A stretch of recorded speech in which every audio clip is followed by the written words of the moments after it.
Assalamualaikum and good day class. My name is Mansari Sapa, your teachers for today, and I will be going to discuss about the maximum problem. And my problem is construct a window in the shape of a circle over a rectangle. If the distance around the outside of the window is 12 feet, what dimensions will result in the rectangle having largest possible area? So in order for us to solve this problem, we have to use the step-by-step method. And for the first step is we have to draw an illustration. We have to draw an illustration, and according to our problem is construct a window in the shape of a semicircle over a rectangle. So draw a rectangle.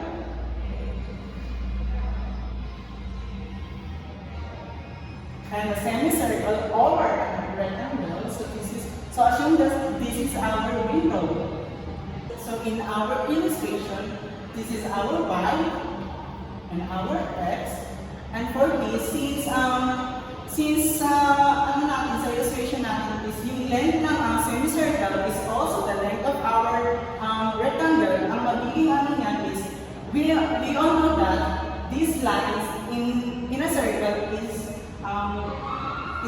diameter. Pero since we are also looking for the size of the rectangle, ang magiging ano na is x over 2.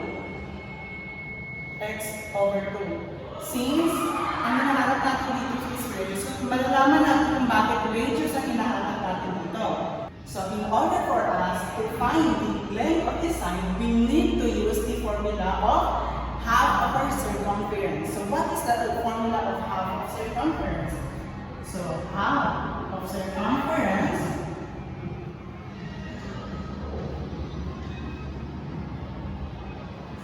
is equal to 1/2 times 2 times 5 and times radius. So this is the formula of half of circumference. So now let's substitute the radius. So kaya sabi ko sa inyo kanina na kailangan natin siya x over 2 kasi ito yung radius natin. Kasi kung ang ilagay natin dito is yung buo, diameter na yan. Pero since we're looking for the radius, kaya ang naging ano ito is x over 2. So let's substitute it. 1/2 times 2 times 5 times x over 2. So now let's simplify it. So 1/2 times 2 is 1 times 5 times x over 2. So hindi na natin kailangan ilagay ang 1 since let us assume na may 1 dito. So this is our length of this side. So now let us proceed to our step 2. So ano ba yung ilalagay natin sa step 2? Ang ilalagay natin sa step 2 is yung kung ano ba yung minamaximize natin. So ang minamaximize sa problem natin is yung largest possible area of a rectangle. So anong formula ng rectangle? A is equal to xy. So now, let us proceed to our step 3. So in our step 3, kailangan natin hanapin yung y value or any value of the variables. So anong gagamitin natin? Yung formula ng perimeter of rectangle. So ano ba ang formula ng perimeter of rectangle? So since sinabi na dyan sa problem perimeter ng rectangle, which is 12 feet, and 12 feet is over x plus 2y plus 5 over 2x. So this is our formula of our perimeter of So this is the formula of the perimeter of rectangle. So this x is one of the side in sa rectangle. This is width, and this is our length, 2 pi. And itong pi over 2x is also the width of the rectangle. So now, let us transpose these two terms in order for us to find the y value of a variable, y variable. So, let's transpose it. X, positive x, pag tinranspose natin siya is magiging negative x. And for positive, pi over 2x, pag tinranspose natin siya is magiging negative pi over 2x. And yung 2y natin is dyan na siya. Nag-stay lang siya sa position niya. So, next na gagawin natin dito is to remove this two coefficient. Ang gagawin natin is to multiply this by its reciprocal, or using the MPE. So 1/2 ang reciprocal niya. So 1/2 times 2y is equal to 1. And 1/2 times 12 is equal to 6. And 1/2 times negative x is equal to negative x over 2. And 1/2 times negative pi over 2x is equal to negative pi over 4x. So, ito na yung value ng y natin. So, ano ang susunod natin na gagawin? Ang susunod natin na gagawin is to substitute this value of y to the formula of area. Bakit natin siya kailangan i-substitute? Kasi kailangan pa natin hanapin ang closed interval. So, let's solve it. So now, let's solve the closed interval by using the formula of the area of the rectangle by substituting this y value. So, area of a rectangle or f of x, a of x is equal to x times yung value ng y natin, which is negative pi over 4x minus x over 2 plus 6. So, paano natin mahanap ang closed interval? By using these two terms.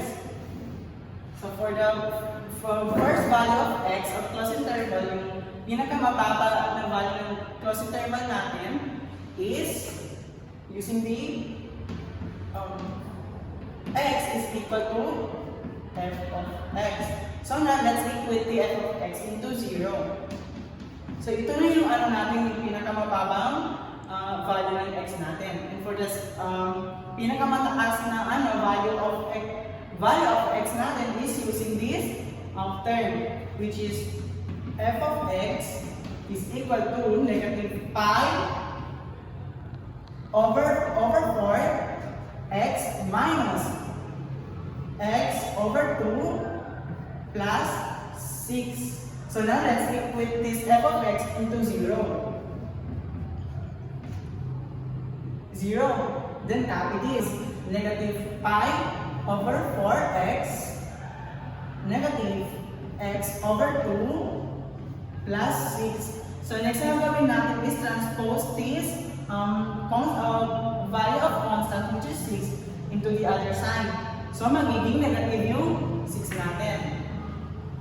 And copy the negative pi over 4x minus x over 2. So since like terms sila, we need to combine them. So negative pi over 4x minus x over 2 is equal to is equal to negative 1.29x, copy the negative 6. So, ang next step namin natin is to remove this coefficient value, which is ang gagamitin natin sa MPE. And we need to multiply it by its reciprocal, which is 1 over negative 1.29. So 1.29 times and negative 1.29 times negative 1.29 is equal to x. Kasi nga, alisin lang natin to. Alisin lang natin sila. And 1 over negative 1.29 times negative 6 is equal to 4.67. So, ito na yung closed interval natin. So, our closed interval is 0 greater than or equal to x, and x is less than and equal to 4.67. Let us proceed to step 4. So, in step 4, kailangan natin i-derivatives ang function. Pero ano bang function natin? By also using the area of rectangle. So, f of x is equal to x by also substituting the value of y. So, times negative pi over 4x minus x2 plus 6. So, ang next na gagawin natin para mahanap talaga yung function is to use the distributive property, which is ang distribute natin is yung x by term. So, f of x is equal to x times negative pi over 4x is equal to negative pi over 4x squared minus x times negative x over 2 is equal to x squared over 2 times x times 6, positive 6 is equal to 6x. So now, nahanap na natin ang function na nahanap natin is let us differentiate it. So, i-derivatives natin siya. So, derivatives of f of x is equal to derivatives of negative pi over 4x squared is negative pi over 2x. And the derivatives of negative x squared over 2 is over x. And the derivatives of positive 6x is 6. And this is the derivative of our function. So, ang next na gawin natin is to equate this f of x to find the critical value. So, let us equate it. So, f of x magiging 0 is equal to negative pi over 2x minus x plus 6. So now let us transpose the positive 6 into the other side. So dahil positive siya, at positive siya magiging negative 6. And let's copy this to terms. So negative 2 of negative pi over 2x minus x. So next na gagawin natin is to factor this side. So, copy the negative 6. So, ilabas natin ang x variables since they are common factor. So, labas natin negative, negative. So, negative x. So, negative x divided by negative pi over 2x is equal to positive pi over 2.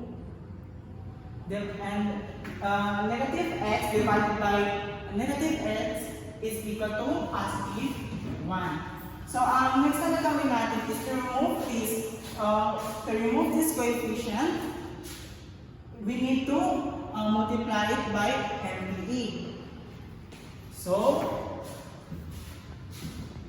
1 over pi over 2 plus 1 times pi over 2 plus 1 is 1. So, tanggalin na natin yan sila. So, magiging negative x na lang. And 1 over pi over 2 plus 1 is times negative 6 is equal to 6 over 6 over pi over 2 plus 1. So, in order for us to find the, kasi kailangan natin alisin itong negative sign both side kasi nga, bawal ang negative sa variables. So, by multiplying it into 1. Okay?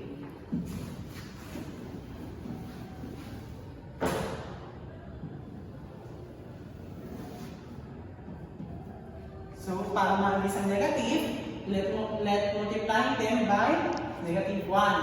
So, negative 6 over pi 2 plus 1 equal to negative. So, negative 1 times negative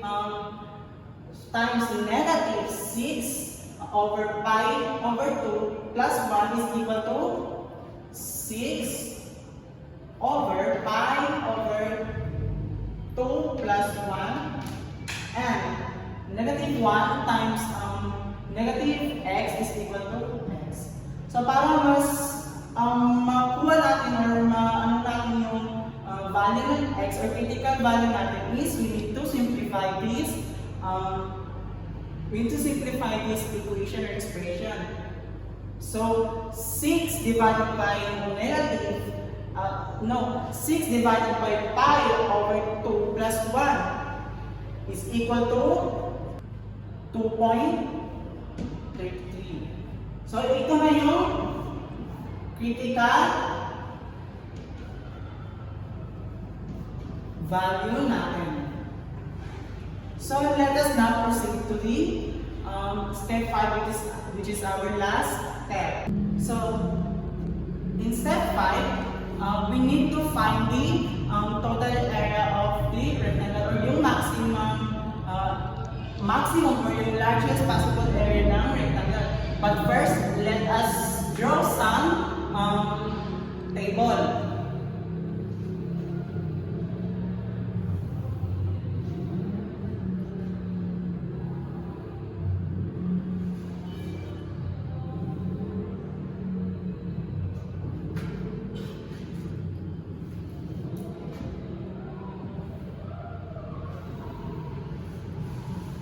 X, Y, and the f of x.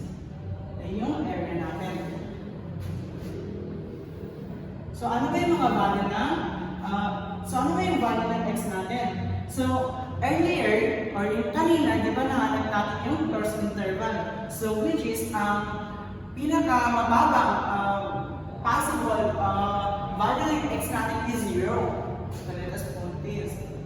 And also, ang pinakamataas na value ng x natin is 4.67.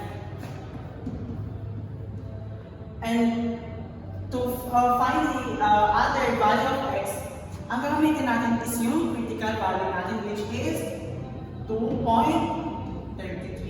So ano bang gagamitin natin para mahanap yung value ng y natin?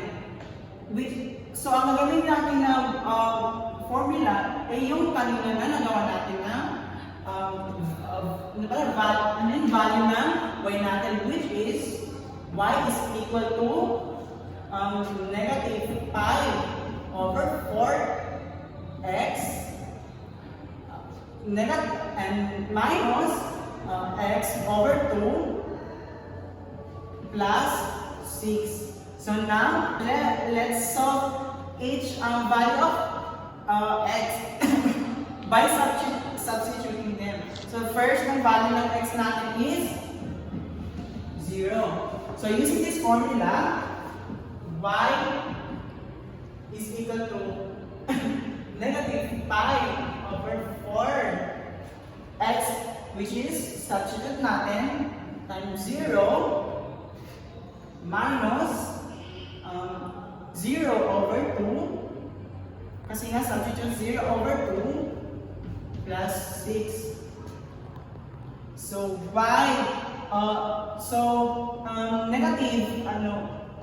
negative pi over 4 times 0 is 0. And 0 divided by 2 is 0 plus 6. So ang value ng y natin sa x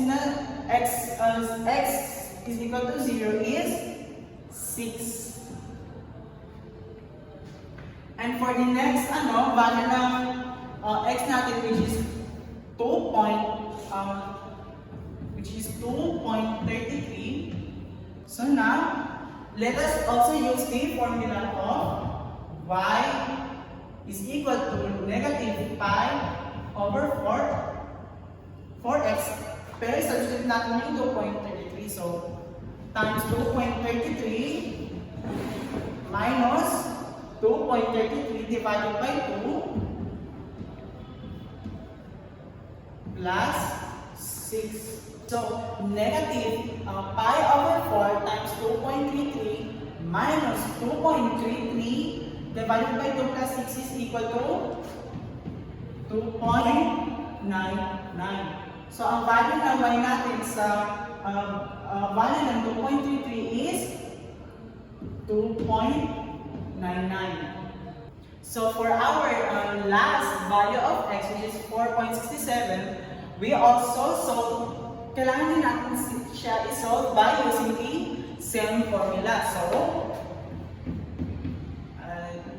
x is equal to 4.67. So by using the formula of y is equal to negative pi over 4x minus x over 2 plus 6. So let's substitute them. So negative pi over 4 times 4.67 minus 4.67 divided by 2 plus 6 is equal to negative 6.0028. So ang value ng y natin sa value ng x 4.67 is 6.0028. So now in order for us to find the maximum or yung pinaka-largest possible area natin is, since meron na tayong value of x and y natin, kailangan natin gamitin ang formula ng area of perimeter. So gagamitin natin ang formula ng area of perimeter para mahanap natin yung largest or maximum area of the rectangle. So our first value of our area, which is yung value ng x natin is 0 and value ng y natin is 6. So let us use the formula of area, which is equal to area of a rectangle is equal to x, y. So let's substitute this value of x and y. So 0 times 6 is equal to 0. And for our second area, which is using this second value of x and y, which is x is equal to 2.33 and y is equal to 2.99. So using the formula of area, which is f of x is equal to xy, and let's substitute the value of the two variables, which is x is equal to 2.33 times the value of y, which is 2.99. And 2.33 times 2.99 is equal to 6.99. And for our last area, which is using the last value of x and y, which is the value of x is 4.67, and for the value of y is negative 6.0028. So by also using the formula of area of the rectangle is a of x is equal to xy, and let us substitute this value of x, which is 4.67 times negative 6.0028. So 4.67 times negative 6.0028 is equal to negative 28.03. So para mas mag-picture natin sila, let us put them into our tables. So ang value ng area natin ang value ng first area natin is 0. And ang value ng second area natin is 6.99. And for our last value of area natin is negative 28.03. Looking at our table, we can conclude that therefore the maximum area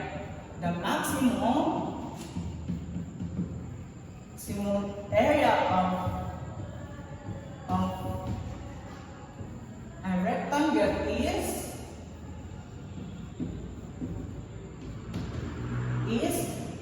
6.99, and in the dimension of